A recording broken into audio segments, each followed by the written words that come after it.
오늘 하나님께서 우리에게 주시는 말씀은 시편 23편 1절부터 6절까지의 말씀입니다. 시편 23편 1절부터 3절까지의 말씀입니다. 우리가 한 목소리로 함께 1절부터 3절까지 읽도록 하겠습니다. 시작. 여호와는 나의 목자이시니 내게 부족한 것이 없습니다. 그분이 나를 푸른 목장에 눕히시고 잔잔한 물가로 인도하십니다. 내 영혼을 회복시키시고 당신의 이름을 위해 의로운 길로 인도하십니다. 아멘. 이 본문은 다윗의 대표적인 찬양의 시입니다. 다윗은 하나님을 찬양하는 사람이었습니다. 대표적인 인물이었죠. 양을 치던 목동일 때도 생명의 위협을 느끼며 도망다니는 신세일 때도, 그리고 이스라엘의 왕이 돼서 여호와의 집에서 복을 누릴 때에도 그는 여전히 하나님을 찬양했습니다. 물론 넘어질 때도 있었고 쓰러질 때도 있었습니다. 죄의 얼룩을 온몸에 짊어지고 살 때도 있었습니다. 그러나 그는 하나님을 찬양하는 것을 멈출 수 없었습니다. 어떻게 그렇게 할 수 있었을까요? 다윗은 자신을 인도해 주시고 늘 함께 하셨던 그 하나님을 인식하고 그 하나님으로 인해 감사와 기쁨이 넘쳐나는 것을 볼 수 있었습니다. 그의 파란만장한 삶이 하나님에 의해 해석이 되었기 때문에 가능한 것이었습니다. 우리는 늘 그렇게 이야기합니다. 하나님의 뜻을 알 수가 없다고. 도대체 왜 내가 이러한 일을 겪어야 하냐고.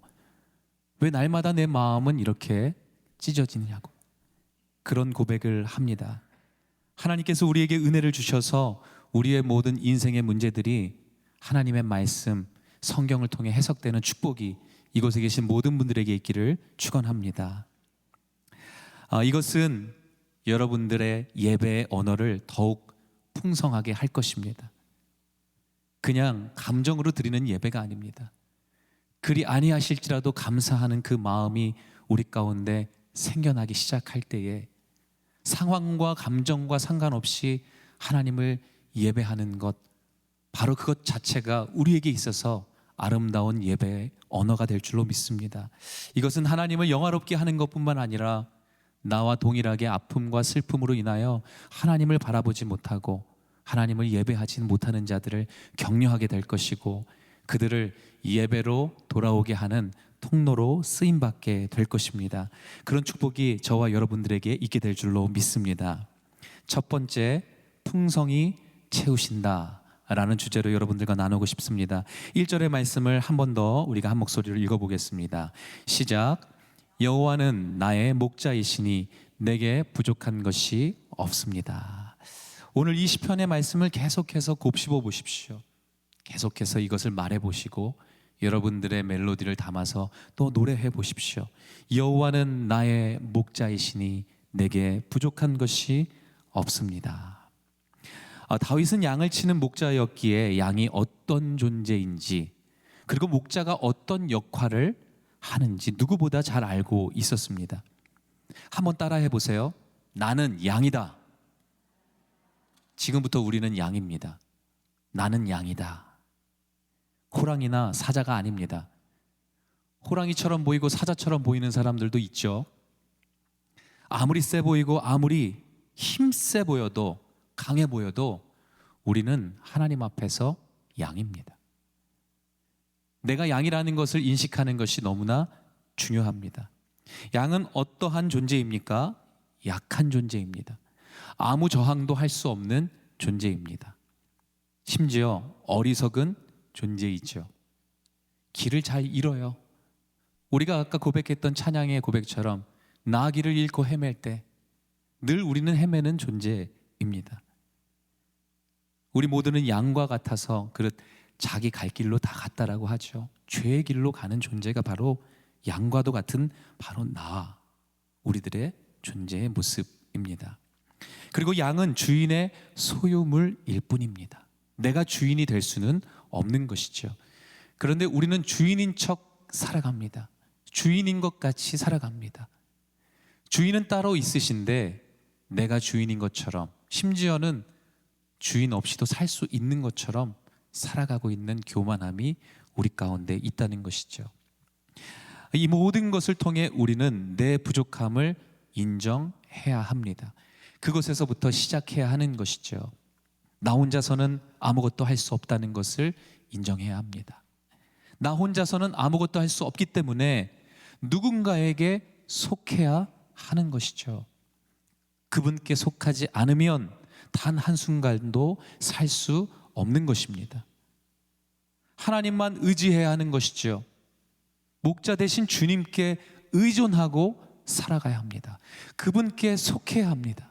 내가 믿는 분, 내가 믿는 분, 나의 모든 전심을 주님 앞에 드리는 것뿐만 아니라 그분이 내게 있어서 전부가 되어주신다라고 고백하며 살아가야 합니다. 여러분 어떠하십니까? 제가 계속해서 나열하며 고백을 했어요. 여러분 그런 마음으로 살고 계십니까? 아니면 내가 모든 것을 할 수 있는 것처럼 살고 계십니까? 하나님을 의지하기 때문에 이 자리 가운데 나온 줄로 믿습니다. 하나님을 의존하는 자들이기 때문에 두 손을 높이 들고 하나님을 찬양하는 것임을 믿습니다. 항복했다라는 뜻이죠. 항복하지 않고 고집 가운데 살아가고 있다면 이 고백을 우리는 할 수 없을 것입니다. 다윗은 이것에 대한 확신이 있었습니다. 여호와는 나의 목자시니, 여호와는 나의 목자이십니다. 한마디로 얘기하면 나는 여호와께 속했습니다.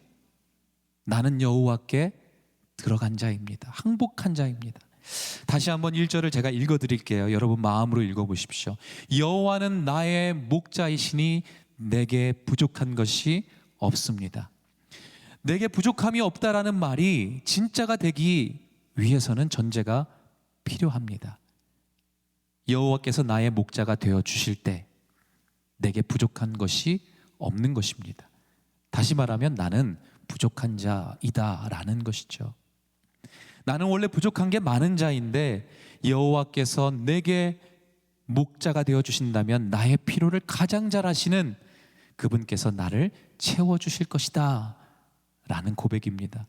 이런 고백으로 하루를 시작하는 여러분들이 되기를 주님의 이름으로 축복합니다.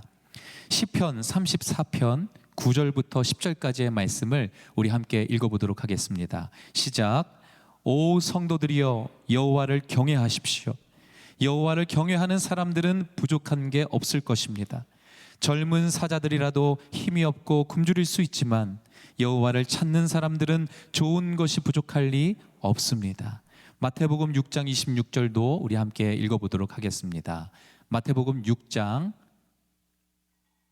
26절의 말씀입니다. 시작.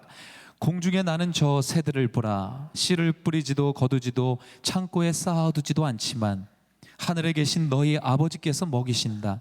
너희는 새들보다 얼마나 더 귀하냐. 아멘. 하나님께서 우리에게 필요한 것을 충분하게 공급해 주십니다. 주님께서 충분하다라고 말씀하십니다. 그런데 우리는 충분하지 않다라고 말하기도 합니다. 충분하다라고 말씀하시는 그분의 음성을 들으십시오. 나의 분량만큼 채우시고 나를 인도하시는 그분을 신뢰하십시오. 왜냐하면 그분이 나보다 더 잘 알고 계시기 때문입니다. 제가 예전에 병원에 한번 갔습니다. 감기 때문에 가게 됐던 것 같아요. 저의 증상을 의사 선생님께 말씀을 드렸습니다. 근데 의사 선생님께서 저에게 그러시더라고요. 비염입니다. 제가 뭐라고 했을까요? 아, 네. 그러면 어떻게 해야 합니까? 라고 했을까요? 아닙니다. 그게 무슨 말씀입니까? 저는 비염이 없는 사람입니다. 저는 태어날 때부터도 비염이 없었고 어린 시절도 비염 한번 증상을 나타낸 적이 없는 사람입니다. 그랬더니 의사 선생님이 저에게 뭐라고 하셨을까요? 제가 의사입니다. 제가 비염이라고 말씀드렸잖아요. 비염은 중간에도 생길 수 있고 그 이후에도 생길 수가 있습니다. 너무 창피했고 너무 죄송스러웠어요. 하물며 하나님은 우리를 누구보다 잘 알고 계십니다. 머리털까지도 세고 계시고 나의 마음에 나 스스로를 속이고 있는 나의 감정까지도 주님은 잘 알고 계신 분이십니다. 그분이 충분하다라고 말씀하시는데 하나님 충분하지 않아요 라고 말하는 어리석음이 우리 가운데 있습니까? 하나님을 신뢰하십시오. 하나님은 충분하게 우리를 공급해 주시는 분이십니다. 하나님께서 충분한 공급으로 역사하시는 장면은 이스라엘의 광야 생활에서도 나타납니다. 이번에는 신명기 말씀으로 가보죠. 신명기 2장 7절 말씀을 읽은 후에 또 8장 9절의 말씀을 읽어보도록 하겠습니다. 시작. 너희 하나님 여호와께서는 너희 손으로 하는 모든 일에 복을 주셨으니 그분은 이 광야란 광야에서의 여정을 지켜보셨다. 이 40년 동안 너희 하나님 여호와께서 너희와 함께 하셔서 너희는 모자라는 것이 아무것도 없었다. 이제 8장 9절의 말씀입니다. 그 땅에서 너희는 부족함 없이 빵을 먹는 너희가 그 안에서 아무것도 모자라는 것이 없을 것이다. 그 땅의 바위들은 철이고 너희는 산에서 청동을 캘 것이다. 아멘. 부족한 것 없이 이끄시는 그 하나님, 추울 때는 추위를 막아주셨고 더울 때도 더위를 막아주셨고 배고플 때도 배고픔을 채워주셨고 목이 마를 때도 그 목마름을 채워주신 분이 하나님이셨습니다. 그 광야에서의 그 하나님을 만난 이스라엘 백성들, 물론 하나님께 감사했지만 여전히 죄의 흔적이 있는지라 고기 먹었던 그 시절이 그리워지기 시작합니다. 충분히 채워주셨고 충분히 인도하셨음에도 불구하고 상황이 변화되지 않는다는 것, 불편하다라는 그 이유 때문에 죄의 시절을 그리워하기 시작합니다. 이것이 우리의 연약한 본질의 모습입니다. 우리는 연약함을 깨달아야 합니다. 우리는 본래 이렇게 어리석고 약한 자이다라는 것을 깨달아야 합니다. 그래서 나를 잘 아시는 그분께 모든 것을 맡겨야 하는 것이죠. 아까 우리가 불렀던 찬양처럼 주님 손에 모든 것을 맡겨드리리, 그냥 입으로만 고백하는 것이 아닙니다. 이 모든 것을 다 포함한 것이죠. 어리석고 부족하고 죄의 흔적을 그리워하고 하나님이 그 죄로부터 나를 구원해 주셨는데도 불구하고 다시 그 어둠의 곳으로 가고자 하는 그 마음이 있는 이 연약함, 부족함, 하나님, 나는 이러한 자이지만 하나님 손에 내 모든 것을 맡겨드립니다. 하나님, 내 전부가 되십니다. 하나님만이 나를 완벽한 길로 인도하실 수 있는 분이십니다. 다른 것을 따르지 않고 주께 내가 나아가기를 소망합니다. 그 고백으로 우리는 나아가야 하는 것이죠. 그분을 진정으로 의지하고 나아가는 자들에게는 또한 능력까지도 부어주시는 분이십니다. 고린도 후서 12장 9절의 말씀을 우리 한 번 더 큰 목소리로 읽어보도록 하겠습니다. 시작. 그러나 그분은 내게 말씀하셨습니다. 내 은혜가 내게 족하다. 왜냐하면 내 능력이 약한 데서 온전하기 때문이다. 그러므로 나는 내 약한 것들에 대해 크게 기뻐하며 자랑할 것입니다. 이는 그리스도의 능력이 내게 머물게 하기 위함입니다. 아멘. 할렐루야입니다. 너무나 할렐루야입니다. 내가 약하고 연약한 것에 대해 인정하는 것뿐만 아니라 그것을 기뻐하고 자랑하라고 말씀하십니다.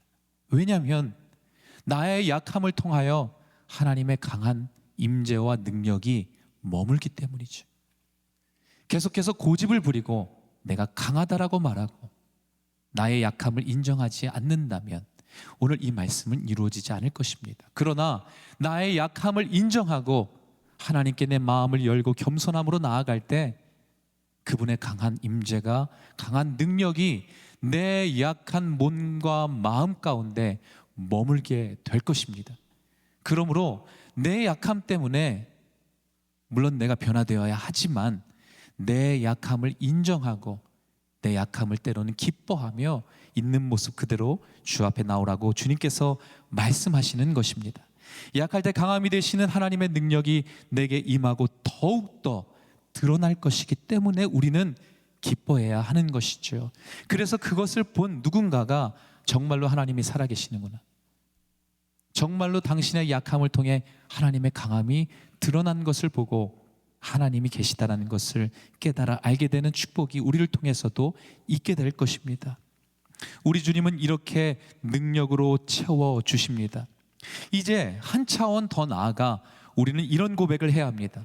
내 일이 잘 되지 않고 병이 들고 아프고 슬픈 일들이 많이 생긴다 할지라도 내가 부족함이 없을 것입니다. 여호와가 내 목자이시니까요. 무엇을 말하는 것이죠?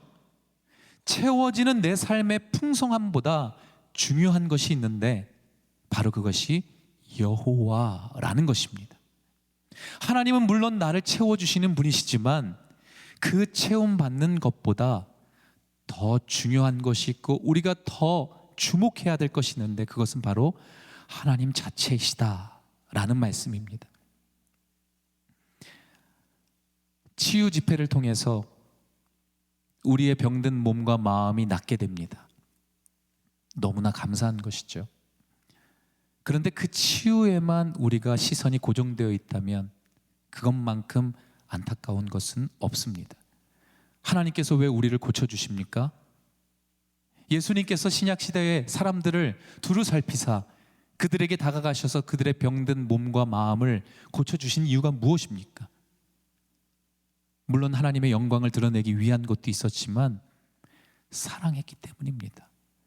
사랑하는 나의 자녀들이 아파하는 것을 볼 수 없었던 것이죠. 그래서 그들을 낫기 위해 그들에게 다가가신 것입니다. 여기에서 중요한 것은 무엇입니까? 예수님이 중요합니다. 물론 나아야 하죠. 치료받아야 합니다. 회복이 되어야 합니다. 중요하지만 그것보다 더 중요한 것은 예수님의 사랑입니다. 예수님 자체인 것이죠. 치유의 능력과 은사에만 초점이 머물러 있게 된다면 그것만큼 어리석은 것은 없습니다. 왜냐하면 나를 낳게 하신 하나님의 그 임재 안에 더 달고 오묘한 것이 있기 때문입니다.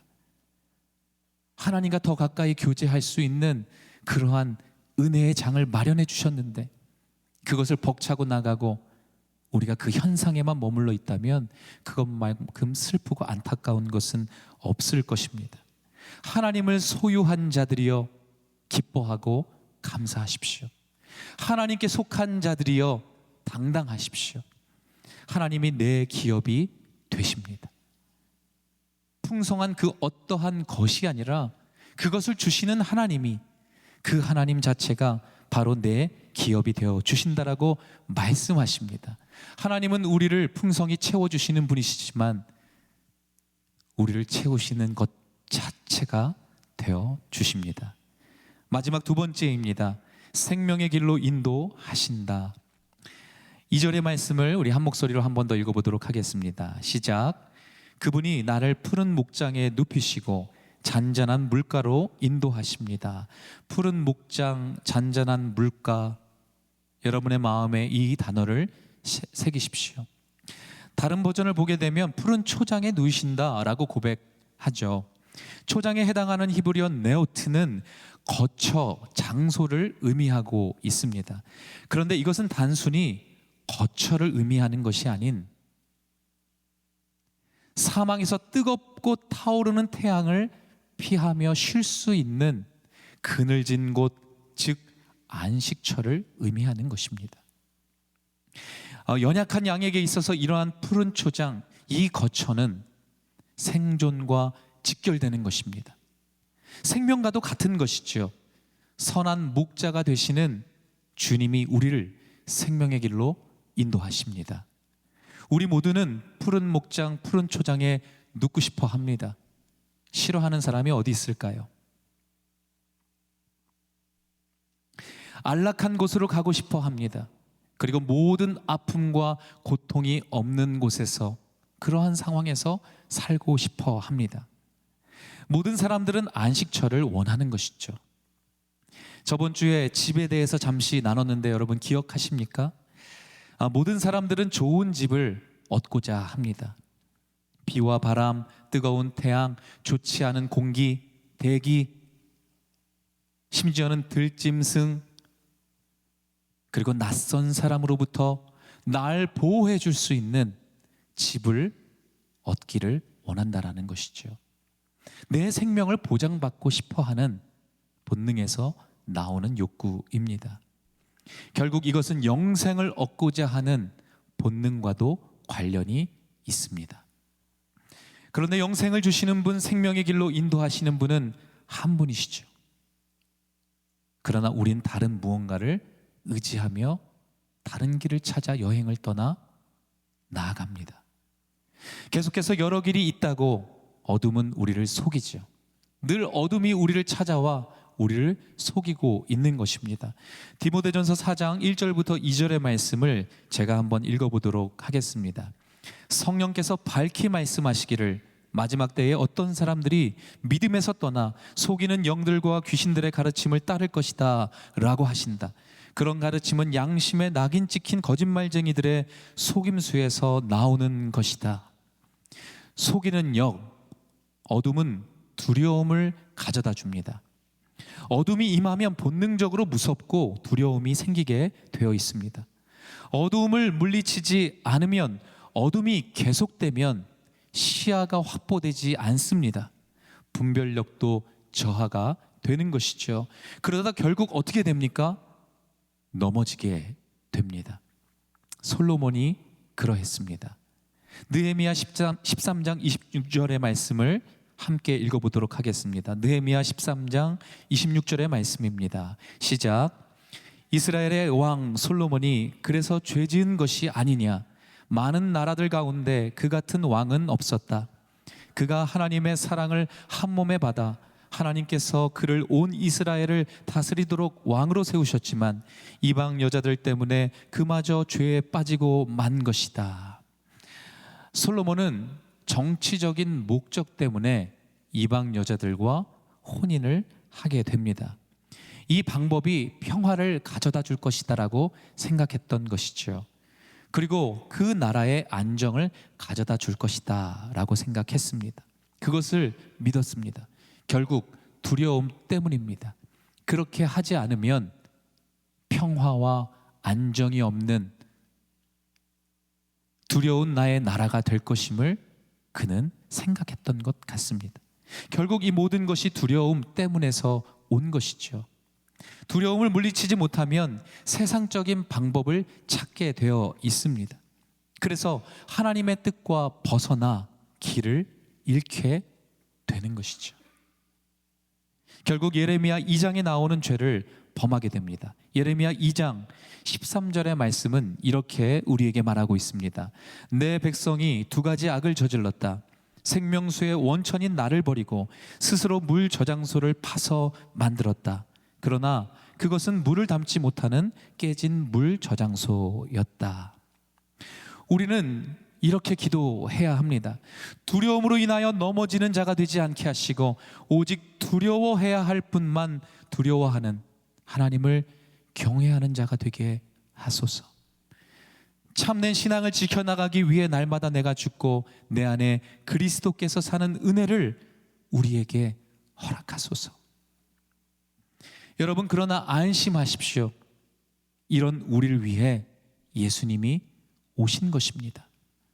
늘 길을 잃고 방황하며 하나님의 그 노선에서 떠난 그 사람들을 하나님의 길로 다시 한번 인도하기 위해 예수님께서 오신 것입니다. 3절의 말씀을 읽어드리겠습니다. 오늘 본문의 3절입니다. 내 영혼을 회복시키시고 당신의 이름을 위해 의로운 길로 인도하십니다. 여러분, 여기서 이 회복하다, 이 회복, 소생하다는 되돌아오게 하다 라는 뜻으로 이 죄악과 곤경으로 헤매이던 영혼이 제자리를 찾게 해준다라는 뜻을 갖고 있습니다. 그리고 당신의 이름을 위해 의로운 길로 인도하신다 라는 것은 우리의 영혼이 죄를 지으면 그분은 우리를 거룩하게 하시는 것뿐만 아니라 약할 때 우리를 강하게 하시고 우리를 생명의 길로 인도하신다. 이것은 하나님만이 하시는 일이시다. 누구도 할 수 없는 하나님이 담당하신 일이시다 라고 말씀하시는 것입니다. 당신의 이름을 위하여 라는 이 표현이 너무나 감사합니다. 너무 멋있지만 우리에게는 너무나 감사한 것입니다. 왜냐하면 우리의 어떠함 때문에 움직이시는 분이 아니라는 것이죠. 하나님을 배반하고 하나님을 십자가의 못을 받고 하나님의 얼굴과 몸에 침을 뱉고 그 정도로 악한 죄를 저지른 우리의 모습, 그 모습이 우리 가운데 있다 할지라도 하나님께서는 자신의 영광을 위해 우리를 고치시고 우리를 만지시고 우리를 생명의 길로 인도하신다라는 말씀입니다. 너무나 다행입니다. 너무나 감사합니다. 하나님의 은혜는 끝이 없습니다. 절대로 멈추지 않습니다. 우리를 절대로 포기하지 않으십니다. 다윗은 그 구약 시대에서 하나님의 이 좋은 성품, 하나님의 하나님 되심을 그 누구보다 먼저 깨달았습니다. 그래서 어떠한 상황 가운데서도 나를 포기하지 않는 그 하나님을 노래할 수 있었던 것입니다. 내가 너무나 소중하게 여기는 나의 양들에게 들짐승이 찾아와 내 양들을 잡아먹으려 할 때에도 하나님께서 지키신다라는 것을 알고 있었습니다.